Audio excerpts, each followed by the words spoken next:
हरे कृष्णा, राधे राधे, जय श्री श्याम। कैसे हैं आप सब? उम्मीद करती हूँ कि आप सब ठीक होंगे। आज मैंने लड्डू गोपाल के लिए सोल बनाया है, जो बनाना बहुत ही आसान है और आप सब लोग आसानी से बना सकते हो। तो आपको सोल बनाने के लिए शुरू से लास्ट तक सारी वीडियो देखनी है, तभी आप बना पाओगे। तो सबसे पहले लड्डू गोपाल का सोल बनाने के लिए आपको सिलाई में 2 नंबर के लड्डू गोपाल के लिए 13 फंदे डाल लेने हैं। 13 फंदे डालने के बाद अगर आपके लड्डू गोपाल बड़े हैं तो आपको ज़्यादा फंदे डाल लेने हैं। तो 13 फंदे डालने के बाद आपको पहली सिलाई जो है क्या करनी है, पहली सिलाई आपको उल्टी उल्टी बुन लेनी है।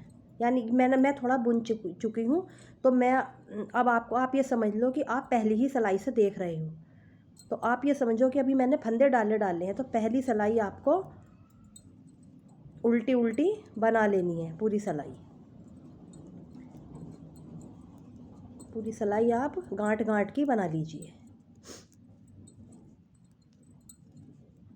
अब आपको दूसरी सिलाई पर क्या करना है, पहला फंदा तो आप गांठ का बुनोगे, ठीक है। फिर आपको फंदा पीछे करो, फिर एक फंदा बिना बुना ले लो, फिर फंदा आगे करो और फिर उसे भी गांठ का बुन लो, फिर फंदा पीछे करो, फिर बिना बुना ले लो और फिर ये भी गांठ का बुन लो, फिर पीछे करो, फिर आगे कर बिना बुना लेकर आगे करके गांठ का बुन लो, फिर पीछे करो, फिर बिना बुना ले लो, फिर आगे करके फिर गांठ का बुन लो। इसी तरह आप सारी सिलाई कंप्लीट कर लो। अब फिर तीसरे नंबर की सिलाई पर हमें क्या करना है, तीसरे नंबर की सिलाई पर भी हमें सारी सिलाई हमें गांठ गांठ की ही बना लेनी है। जो हमने फंदा बिना बुना लिया था, इधर की साइड हम वो फंदा भी बुन लेंगे। सारी सिलाई आप गांठ गांठ की ही बना लो।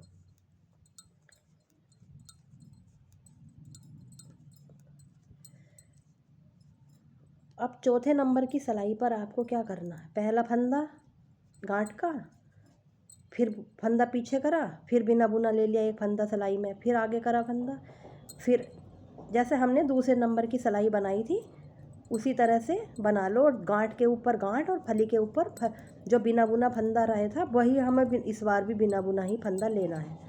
तो इस तरह हमें ये अपनी ये लाइन भी कंप्लीट कर लेनी है। और अब हमारी उल्टी साइड आएगी, तो उल्टी साइड हमें फिर से वही करना है कि पूरी सिलाई हमें उल्टी उल्टी ही उतार लेनी है। हमें बस कुछ नहीं करना, यही करना है कि पूरी सिलाई उल्टी उल्टी। और जब हम सीधी सिलाई पर आएंगे तो एक फंदा बिना बुना और एक हमारा गांठ का, इस तरह से इसी तरह हमें पूरी सिलाई पूरा जितना बड़ा आपको करना है उसी तरह से आप इसे इसी तरह बना लो सारे, जितना बड़ा भी आपको करना है। तो इसी डिज़ाइन से आपको सारा कंप्लीट कर लेना है। फिर बाद में क्या करना है आपको, जब आपका हो जाए, बन जाए ये आप जितना बड़ा आपको चाहिए, जब आपका उतना बड़ा बन जाए तो आपको 2 फंदों का एक फंदा बना लेना है इस तरह से। फिर ये फंदा फिर इसी सिलाई में वापस कर दिया और फिर से बुन लिया, 2 फंदों का एक कर दिया, फिर इसी में वापस कर दिया, फिर 2 फंदों का एक कर दिया, फिर इसी में वापस करके फिर 2 फंदों का एक, फिर इसी में वापस करके 2 फंदों का एक, फिर इसी में वापस करा, फिर 2 फंदों का एक, फिर इसी में वापस करा, फिर 2 फंदों का एक, फिर इसी में वापस करा, फिर 2 फंदों का एक, फिर इसी में वापस करा, फिर 2 फंदों का एक। इसी तरह हमारा सारे फंदे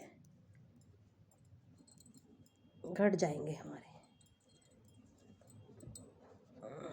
लास्ट का जो फंदा बचा है इसमें से ऊन इसमें घुमा करके ये इस तरह से गांठ हो जाएगी और इसको तोड़ दो। अब हमें क्या करना है, अब हम इसके छोर बनाएंगे। अभी हमारा सोल तो बन गया, अब हम इसके छोर बनाएंगे। ये बनाने के लिए आपको क्या करना है, यहाँ पर आपने इस तरह से दूसरे 2 कलर की ऊन ली और इस तरह से आपने यहाँ पर निकाल ली। अगर आपके पास क्रोशिया हो तो क्रोशिया से अच्छा हो जाएगा, क्रोशिया से कर लेना। और इस तरह आप इसको एक नोट यहाँ पर बना दो। ठीक है, नोट बनाने के बाद आप इसको इकसार करके कैंची से काट दो। तो एक हो गया हमारा, एक छोर बन चुका। इसी तरह आपको दूसरे और बना लो और इसी तरह से आप करते चले जाओ। इस यहाँ भी एक नोट बना दो और इसको भी आप बराबर बराबर कैंची से काट दो। इसी तरह आप सारे छोर बनाओ। सारे छोर बनाने के बाद आपका शॉल कुछ इस तरीके का बन जाएगा। मेरे ये थोड़े जो छोर बने हुए हैं ये सही से नहीं बने हुए, शायद मुझे हटाकर दूसरी ऊन से बनाने पड़ेंगे, लेकिन आपको इसी तरह से ये छोर बनाने हैं। अगर आपको मेरा बनाया हुआ लड्डू गोपाल का शॉल अच्छा लगा तो लाइक व सब्सक्राइब ज़रूर करना।